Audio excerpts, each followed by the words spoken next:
Hey there, friends. How are you today?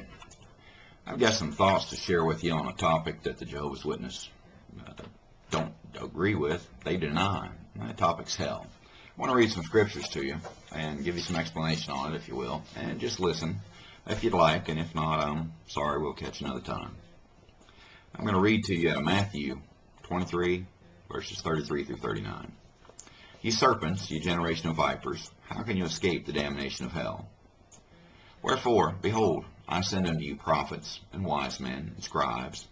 And some of them ye shall kill and crucify, and some of them ye shall scourge in your synagogues, and persecute them from city to city.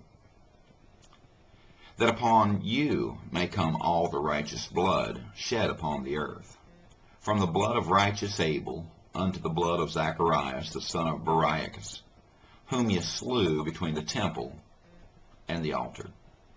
Verily I say unto you, all these things shall come upon this generation.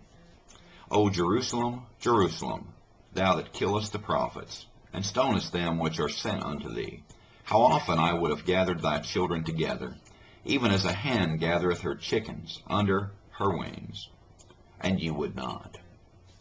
Behold, your house is left unto you desolate. For I say unto you, ye shall not see me henceforth, till ye shall say, Blessed is he that cometh in the name of the Lord.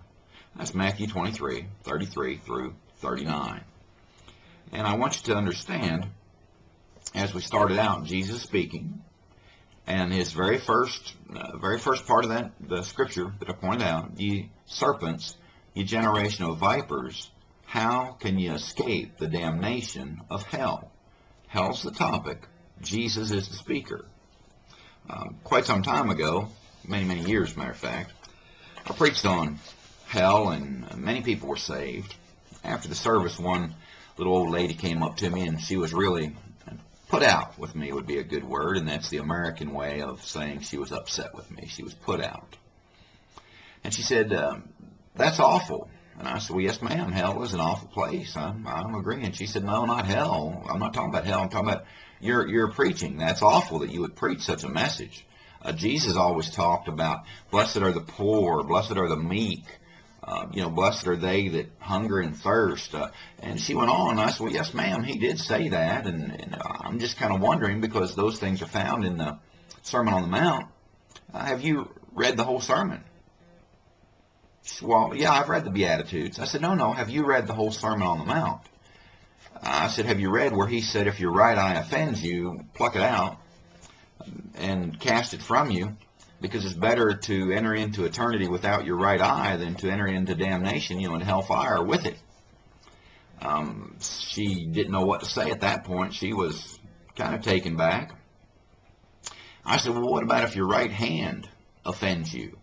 You need to cut it off and cast it from you, for it is profitable for thee that one of thy members should perish, and not that your whole body should perish in hellfire. And she wasn't familiar with that either, because what she said was, oh, did Jesus really say that?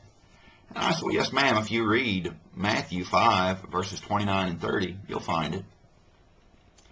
So I had her interest, let's say that.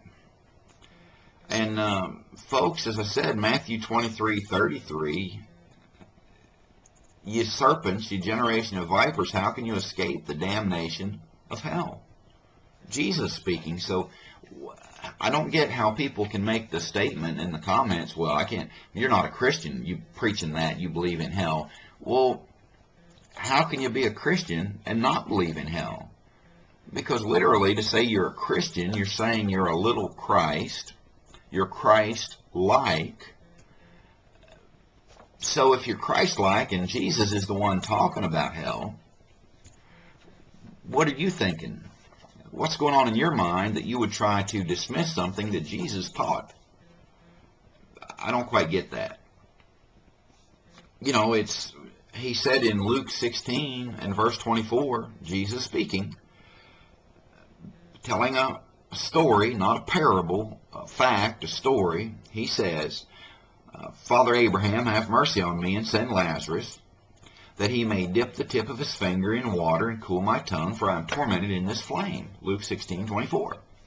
Now, I understand the Jehovah's Witness, maybe the Mormons, maybe some other groups, cults, religions, whatever, will teach that that's not true, that's just a parable. And when I said it wasn't, you were saying, oh yeah, well it is. Well, then my challenge to you is, find another parable in the New Testament where Jesus uses names. He used Lazarus and he used Abraham.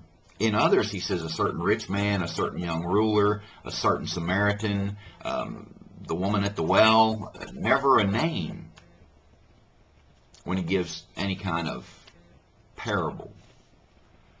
Please take that to heart, because without a doubt there are a lot of wicked, hell-deserving sinners in the world. I mean, without a doubt. But some of them are sentimental. They're worldly-minded ministers out there who say that God is too good to send people to hell, and his love precludes anything such as a place of hell. And they go on, but they're overlooking Jesus' very words in the Gospels. So I don't get it. Jesus talked more about hell than any other writer in the New Testament, than any other person in the New Testament. The person who talked about hell the second greatest amount was the one that was called the beloved disciple, John. He wrote about it, spoke about it, if you will, more than anyone else but Jesus. Those two, Jesus and his beloved disciple, John. And so how do you try to get out of it? How do you try to say, well, it's not real, it's this, it's that? If Jesus said, when they were crying, his friends were upset, he was carrying the cross and, on his way to Calvary, Jesus said in Luke 23 and verse 28, weep not for me, but for yourselves and for your children. Jesus said that. Don't weep for him, weep for yourselves and for your children. I suppose people who deny hell and the existence of it think they know more about things than Jesus. Jesus, God, capital G, the Son, capital S. How could you? I don't get it. I really don't understand. And that's what at times pushes my button, makes me angry, upsets me, whatever you want to call it. Now, I know that the Jehovah's Witness teach that when Jesus spoke about hell, he was talking about Gehenna, and that was a place outside of the city there where it turned it into a refuge, a garbage pile, and it, burned because the stuff would be on fire and the smell and that. And I understand that they say that. But he used the word Hades in Luke 16. He used the word Hades in other places. He did use the word Gehenna a couple of times, but the Gehenna is Hebrew.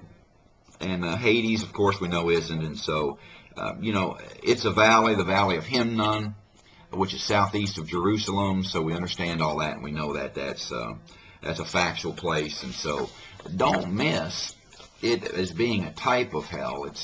If you want to use it, it's a type of, but there is a literal hell. Jesus talks about it. If we could just understand in Matthew 23, ye would not. He said, I would take you under my wing as a hen does her chickens, but you would not. You see, people have a choice. They can accept God's Son, God's sacrifice, the Lamb that was slain before the foundation of the world, which is Jesus Christ, God, the Son, or they can choose not to. It's really up to you what you choose or what you don't choose. But if you choose and decide to go a different direction than Jesus, then the punishment that awaits you, you're not going to have an excuse for. It would be like if you were in a building, a theater, a dinner hall, wherever, and a fire broke out and someone said, please hurry this way, this is the only way out, the fire's consuming the back, you can't get out the doors there or the front or whatever, and you said, well, I don't think you're right, I'm going to find my own way because I don't believe that there's really that fire out there, and you died and perished in the flames and in the fire, is that person's fault who told you this is the way, it's the only way? Well, certainly it's not. It's your own fault. You chose to ignore